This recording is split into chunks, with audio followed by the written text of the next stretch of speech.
L'hiver est arrivé et pour Zhao Zongying, c'est le début d'une saison chargée.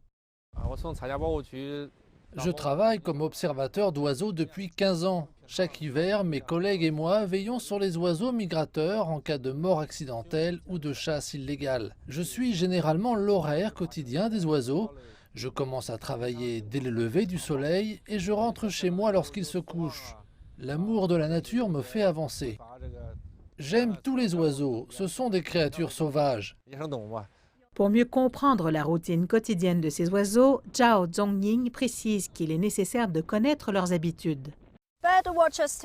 Des ornithologues amateurs m'ont dit qu'ils avaient observé dans ces zones humides des oiseaux sauvages importants placés sous la protection de l'État. Il s'agit notamment de grues à cou blanc et de cygnes siffleurs, ce qui signifie qu'ils ont commencé leur migration annuelle.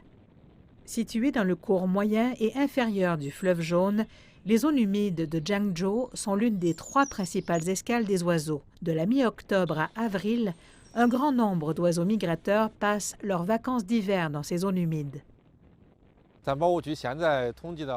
Jusqu'à présent, nous avons observé 275 espèces d'oiseaux dans ces zones humides, dont 10 sous protection de premier niveau et une trentaine d'autres sous protection de deuxième niveau.